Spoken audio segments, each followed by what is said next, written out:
세 번째가 어딘지 압니까? 세 번째가 여러분들 아시는 삼성이에요. 맞아요. 그 다음에 요즘 그죠? 인기를 많이 끌고 있고 폭발적으로 치고 올라온 데가 하나 있죠. 어디 있습니까? 4등. 호반? 호반입니다. 네? 포스코? 포스코는 뭐 재건축 한다 소리 들어본 적이 없어요. 롯데도 좀 뭐 하긴 합니다. 더 치고 올라오는 게 있어요. 네? 푸르지오? 대우? 아이. 대림. 우리나라에서 제일 비싼 아파트가 어딘지 압니까? 아파트로서 제일 비싼데. 에? 아리파. 아크로리버 파크. 평당 1억 2천. 모르나? 강남에. 그게 대림에 지은 거 아닙니까? 대림. 그래서 지금 대림이 강남권에서는 상당히 선호를 해요. 상당히. 그죠? 이런 수입니다. 그 롯데. 이렇게 갑니다. 그래서 이제 이 정도 선에서 끝납니다. 재건축은. 그러니까 재건축 시장에 누구는 지금 없냐면 우리가 흔히 이제 일반적인 아파트에서는 대우 프로지오라든지, 그죠? 포스코라든지 그런 것들도 상당히 브랜드 가치가 있잖아요. 그죠? 근데 재건축 시장에는 발도 못 디딥니다. 요 선에서 그냥 정리하고 끝내줍니다. 그래서 이게 전체 이제 시공사 선정 순수고 얘들이 상당한 노하우를 가지고 있다. 그리고 리모델링 시장에서는 여러분들이 우리나라에서 독보적으로 1등을 가지고 있고 기술력이 1등인 데가 있죠. 어디입니까? 쌍용입니다. 쌍용. 쌍용이 리모델링은 기술력이 우리나라에서 1등입니다. 1등. 그리고 수주도 1등.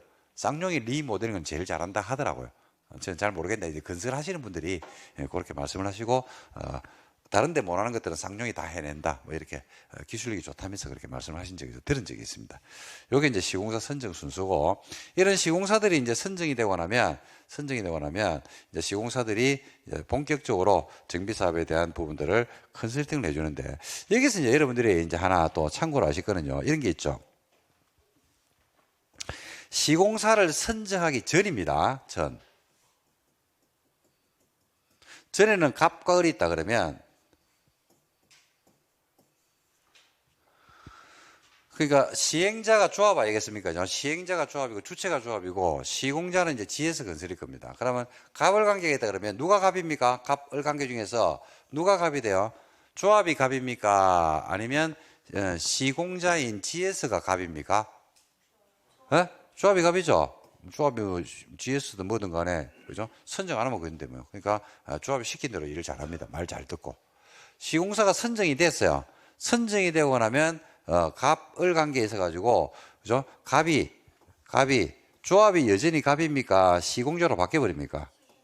시공자로 바뀝니다. 이게. 갑이 시공자가 돼 버려요. 갑이 왜 시공자로 된지 압니까? 갑이 시공자로 갑이 바뀌는 이유. 돈입니다. 돈 때문에. 그러니까 이제 요 절차가 아직 남은 절차가 많은데 절차가 쭉 이렇게 진행이 될 거 아닙니까? 그러면 요 단계별로 돈을 써야 돼요, 안 써야 돼요? 쓰죠. 근데 이 돈이 그냥 쓰는 돈이 뭐 1, 2천이 아닙니다. 수억 원의 돈을 갖다가 단계별로 막 쓰고 있거든요. 근데 이 돈이 원래는 누가 내놔야 됩니까? 조합원들이 토지 등 소유자가 돈을 내놔야 될 거 아닙니까? 근데 이게 조합원이었던 분들도 계실 겁니다.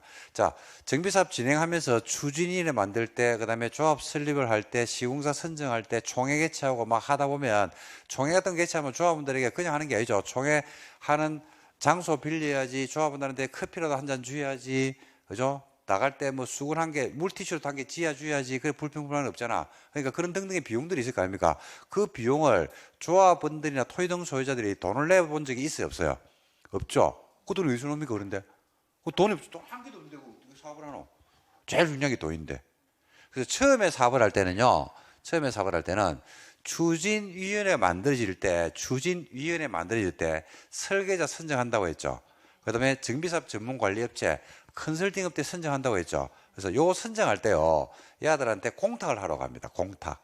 니네들이 정비사업 전문관리업체로 선정이 돼가지고 우리 아파트를 전문적으로 관리를 하든지 우리 아파트 설계를 하고 싶으면 니네들 공탁해라. 100억씩, 50억씩 이렇게 이야기합니다. 그럼 얘들이 선정이 될 때 선정이 된 사람들이 공탁을 합니까 안 합니까? 하죠. 돈을 공탁해야 돼요. 그럼 그 돈이 들어와 안 들어와? 들어온다고. 그 돈으로 쓰는 거예요. 그 돈으로. 그러다가 누가 선정돼서 시공자가 GS가 됐지. 그러면 GS가 그 다음에 이제 돈을 주는 거예요. 그럼 그 돈을 받아가지고 그 돈을 갚아요. 갚고 나머지 돈을 시공자가 주는 돈으로 사업을 합니다. 그러다 보니까 갑을 관계가 바뀌어버리는 거죠. 그렇죠? 그래서 시공자가 이제 그때부터 키를 집니다. 키를 지고 하겠죠. 그러니까 처음에는 설계가 돼 있어요, 안 돼 있어요? 설계가 돼 있을까 안 됐을까? 요 단계에서 아파트 설계가 조감도가 나온다고 했잖아. 돼 있죠. 그죠? 근데 설계 도면이 바뀌어 안 바뀌어? 바뀐다니까요. 설계 도면이 바뀌어요. 누가 바꾸자고 하겠습니까? 그 시공자가 바꾸자고 하는 거죠. 왜냐하면 원래 설계 도면대로만 설계 도면대로 설계가 되고 설계 도면대로 시공이 되면 아파트는 굉장히 좋은 아파트입니다. 근데 그렇게 하면 비용이 너무 많이 들어간다고 이게. 누가 볼 때는? 시공자가 볼 때는. 그러니까 시공자 중에서도 아까 제가 순위를 말했잖아요. 그죠? GS, 그 다음에 현대, 삼성, 이런 데는 우리나라 지금 재개발 정수 수주권을 거의 뭐 세 군데에서 거의 90% 이상을 싹쓸이 해버리거든요. 그럼 걔들은 걔들만이 가지고 있는 공법, 내지는 평형 구조 빼는 법, 이런 것들이 있다 없다? 있죠. 어떻게 하면 저렴하면서도 좋게 뽑아낸지 그 설계 도면을 다 가지고 있거든. 근데 그걸 갖다가 다른 사람이 설계한 거 가지고 다시 시공을 하려고 하니까 비용이 많이 들어간단 말입니다. 그래서 도면도 바꾸고 막 그렇게 합니다. 그래서 얘들이 이제 그 이후에, 요 이후에 선정된 이후에는 모든 자금을 다 대거든요. 자금을 다 대기 때문에 우리가 갑을 관계해서 갑이 누구로 바뀌어버리냐면 시공자로 바뀝니다. 이거는 뭐 근데 여기만 그런 게 아니에요. 여러분들 집에서 인테리어 할 때도 마찬가지입니다. 여러분 예를 들어서 집에 이제 아파트가 만약에 10년 된 아파트입니다. 그죠? 그래서 올해 큰 맘 먹고 한번 인테리어를 하고 싶다. 그래서 평당 한 100만 원 정도를 예상하고 있습니다. 그래서 인테리어 하는 업체들한테 몇 군데 가가지고 우리가 33평짜리 아파트인데 평당 100만 원 정도를 해가지고 벽지, 그 다음에 뭐 화장실, 주방 이런 거 조금 리폼하고 싶다라고 이제 이야기를 했거든요. 그러면 몇 군데에서 견적을 가지고 들어와요, 안 들어와요? 들어오겠죠. 그러면 그 인테리어 업체를 선정하기 전에는 갑이 누구예요? 내가 갑이잖아. 그죠? 그래서 A라는 업체를 선정했다니까. 그래서 인테리어 시작 이랬거든. 그럼 갑을 관계가 바뀌어 안 바뀌어? 바뀌죠. 누구 따라가야 돼요? 시공업체, 인테리어 업체 따라가야 됩니다. 인테리어 업체 시키는 대로 다 해야 됩니다. 그죠? 오늘 배고프네? 이러면 빵 사줘야 되고. 그죠? 그러죠. 처음에 계약할 때는 뭐 벽지를 갖다가 벽지를 롤당 만약에 5만 원짜리 하기로 했다라고 했으면 요즘 시공업체 시공을 하면서 와 요즘은 벽지를 갖다가 이거 5만 원짜리 이거 안 쓰고 한 롤에 6만 원짜리가 있는데 요 강남에 가면 전부 다 이런 거 쓰려고 이 너무 좋은데 친환경이고 이게 막 그죠? 냄새가 샤넬 파이브 향수 냄새가 나가지고 1년 동안 냄새가 쫙 나면서 그죠? 이거는 뭐 집에 엄청나게 좋은 겁니다라고 이야기를 해. 그럼 여러분 바꿔 안 바꿔? 바꿔버리죠. 그래서 공사비가 평당 100만 원에서 올라갑니다. 샤시도 바꾸죠, 샤시도 막 공사하다가 처음에는 KCC 하기로 했거든요. KCC는 안 좋아. LG 하우시스가 얼마 전에 상을 받는데 새로 나온 게 있는데 이게 문을 닫으면요 밖에 있는 소리가 한 개도 안 들리고 진공 상태에 빠져가지고 뭔 한지도 모른대. 근데 그걸 물어보죠. 얼마인데? 이래 물어보면 10만 원 더 비쌉니다. 10만 원 더 비싸대. 그럼 바꿔 안 바꿔? 다 바꿔. 그 처음에는 얼마 계획했냐면 평당 100만 원 계획했거든. 나중에 보니까 얼마 들어온다? 한 500만 원, 600만 원 들어오는 뭐 그런 결과. 바뀐다면 바뀐다. 끌려다닐 수밖에 없는 구조다. 왜? 모르거든. 한 개도 모르거든. 한 개도 모르거든. 어떤 벽이 롤당 6만 원인데 샤넬 파이브 향수 냄새가 나는지 알아 몰라. 그죠? 문을 닫으면 소음이 밖에서 진공 상태에 들어가서 소음이 1도 없다는 거 알아 몰라. 똑같아. 그죠? 근데 그 말이 이제 이야기를 하면 불편하잖아요. 그죠? 그래서 좋은 게 좋다 이래가지고 바꿔버린 경우가 많단 말입니다. 이렇게 해서 바뀌어버립니다. 자, 시공사 선정이 됐어. 됐어. 그러면 사업시행가 떨어지죠? 사업시행 인가가 떨어졌잖아. 그러면 이제 드디어 뭘 하냐면 분양한다는 사실을 통지를 해줍니다. 누구한테 통지가 이루어지면 여러분들에게 죠. 분양한다라고 통지만 하는 게 아니고요. 이때 여러분들이 가지고 있는 재산 있죠. 구축 있죠. 그죠? 그걸 감정평가했던 금액을 알려줍니다. 오, 여러분이 가지고 있는 거는요, 20평짜리 단독주택은 저희들이 감정평가를 해보니까 2억 8,700만 원이 나옵니다. 라는 식으로 알려줍니다. 그러면 이제 나오죠.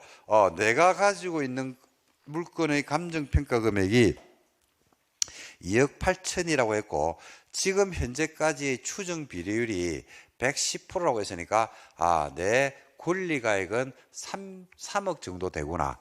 그죠? 근데 조합원 분양가가 대충 나오거든요. 조합원 분양가가, 그죠? 평당 얼마더라. 33평을 분양받으러 오니까 조합원 분양가가 만약에 5억이더라. 24평은 4억이더라. 근데 내 그 재산 가치는 3억이더라. 근데 내가 대출도 좀 받고 내 현재 통장에 있는 돈하고 여러 가지 자금 여력을 따져보니까, 나는 33평은 좀 무리일 것 같아. 라는 생각이 들 수도 있고, 33평 받아도 되겠네. 라는 생각이 들 수도 있겠죠. 그런 여러 가지를 가지고, 여러분들이 분양 통지가 들어오면 여러분들이 뭘 한다? 분양을 신청하는 겁니다. 그때 이제 분양 신청이 이루어지죠. 요때 분양을 신청한다는 것은 뭐를 신청한다고 말씀드렸습니까? 그렇죠. 면적. 나는 84A를 원합니다. 나는 59B를 원합니다. 나는 110제곱미터를 원합니다. 라는 식으로 원하는 면적을 신청하는 거예요. 면적. 평수. 그죠? 면적하고 평. 뭐 이런 것들을 신청을 하는 겁니다. 자, 신청을 받아보니까, 분양 신청을 받았잖아요. 그죠? 받아보니까 조합원이 1000명이 있는데 1000명 전원이 신청하는 경우도 있지만은 그렇지 않은 경우도 있겠죠. 그러면 신청하는 사람도 있고 안 하는 사람들이 있겠죠. 그죠? 신청 안 하면 어디로 빠져나가피고? 그렇죠. 청산으로 빠져나갑니다. 자, 근데 분양 신청 관련해서 여러분들 요것도 설명 좀 드려야 돼요. 좀 쉬고 할까? 쉬고 할까요? 그냥 할까? 분양 신청이 시간 좀 걸립니다. 상당히 중요한 내용이고, 경매받을 때 분양 신청한 물건을 경매받느냐, 그렇지 않은 물건을 경매받느냐에 따라서 상당히 달라집니다. 이게 굉장히 중요한 부분이라서 잠시 쉬었다가 또 설명하도록 하겠습니다.